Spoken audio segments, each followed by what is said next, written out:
আমাদের গাছে একটা গোলাপ ফুল ফুটেছে, আর এই যে বড় ধুতরা ফুল ফুটেছে।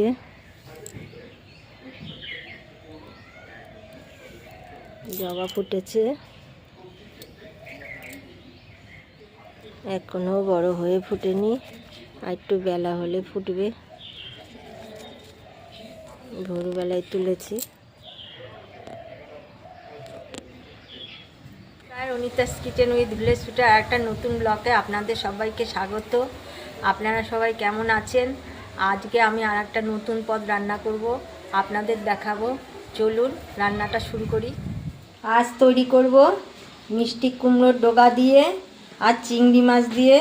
এর জন্য এই যে মিষ্টি কুমড়োর ডগা কেটে নিয়েছি আগের থেকে, শাকটা আলাদা করেছি আর ডাঁটাগুলো আলাদা করে রেখেছি। আর এই যে টুকরো করে বেগুন কেটেছি, আলু কেটেছি, আর দেব এই যে মিষ্টি আলু আর কাঁচা লঙ্কা দিয়ে রান্না করব। আর নিয়েছি চিংড়ি। এই চিংড়ি মাছ কেটে ধুয়ে হলুদ আর নুন মাখিয়ে রেখে দিয়েছি। এই দিয়েই আমি করব কুমড়োর ডগা চচ্চড়ি। চলুন রান্নাটা শুরু করি। কড়াই বসিয়ে দিয়েছি, কড়াইতে সর্ষের তেল দিয়ে দিলাম, অল্প করে দিলাম সর্ষের তেল।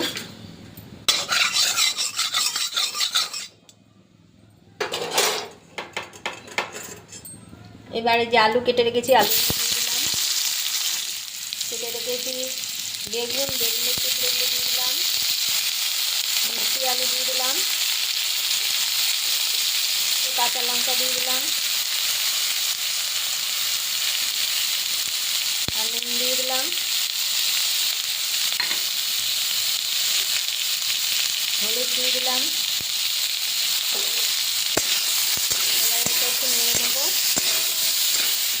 এবার কুমড়োর ডগাগুলো দিয়ে দিলাম।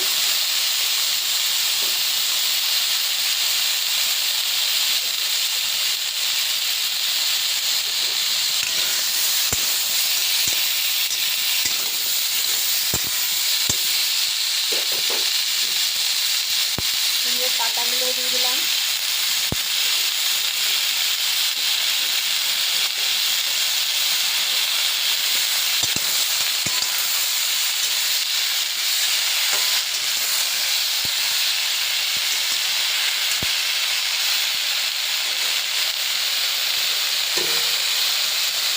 এবার ঢেকে রাখলাম।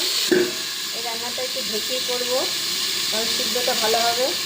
কুমড়ো ডগার চচ্চড়ির জন্য কটা চিংড়ি মাছ নিয়েছি। এই চিংড়ি মাছগুলো এখন বেটে নেব। এবার ঢাকনাটা খুলে নিচ্ছি। কুমড়ো ডগাগুলো সিদ্ধ হয়ে গেছে, সব সবজিগুলো সিদ্ধ হয়ে গেছে। কুমড়ো ডগা দিয়ে জল উঠেছে, কুমড়ো ডগার জলে এটা সিদ্ধ হয়েছে। এবার এগুলো নামিয়ে নিচ্ছি।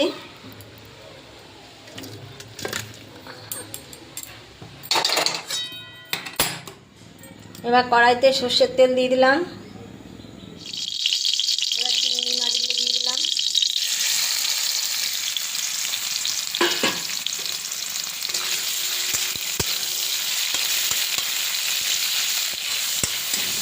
এবার এই চিংড়ি মাছের তেলে ফোড়ন দিয়ে দেবো।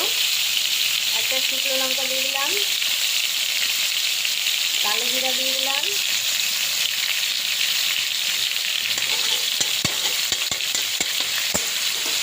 যে চিংড়ি মাছগুলো বেটে রেখেছিলাম সেই চিংড়ি মাছ বাটা দিয়ে দিলাম। এবার একটু ভাজা ভাজা করে নেব এটা।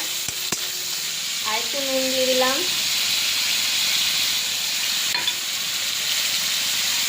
সামান্য একটু হলুদ দিয়ে দিলাম। ভাজা হয়ে গেছে। যে সিদ্ধ করে রেখেছিলাম এই কুমড়োর ডগা, সেটা দিয়ে দিলাম কড়াইতে। এটা আর কোনো রকম মশলা দিয়ে করতে হবে না, এই চিংড়ি মাছ দিয়েই এই রান্নাটা তৈরি হবে, কোনো রকম মশলা লাগবে না।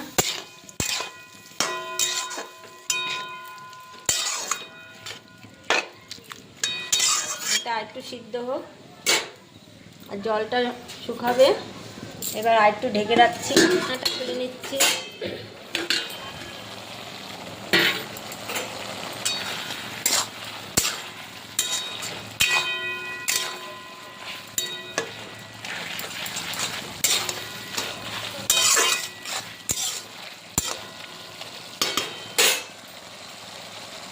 এবার একটু চিনি দিয়ে দিলাম।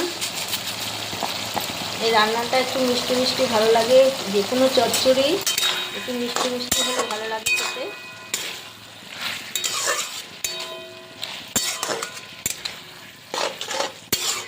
এই চিংড়ি মাছের মিষ্টি কুমড়ো দিয়ে চিংড়ি মাছের যে চচ্চড়িটা, এটা ভাত দিয়ে খেতে খুবই ভালো লাগে।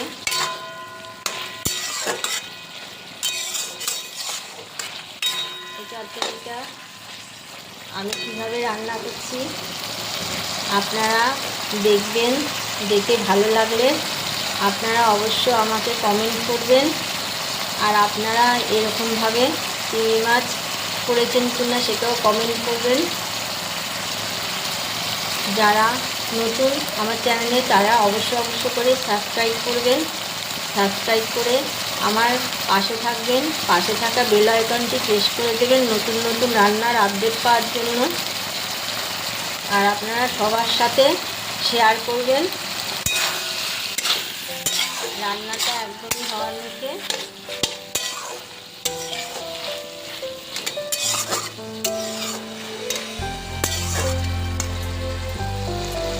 চিংড়ি মাছের কুমড়ো ঢোকার চচ্চড়ি হয়ে গেছে।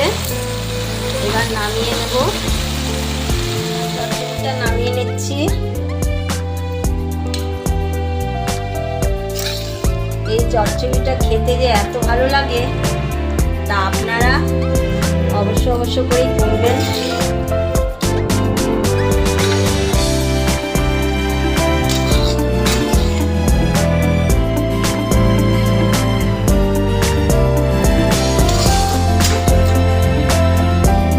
অনেক পুরোনো দিনের রান্না। আগে এনারা এইসব চচ্চড়ি খুব ভালো করতেন, ওনাদের থেকেই আমার এই রান্না শেখা।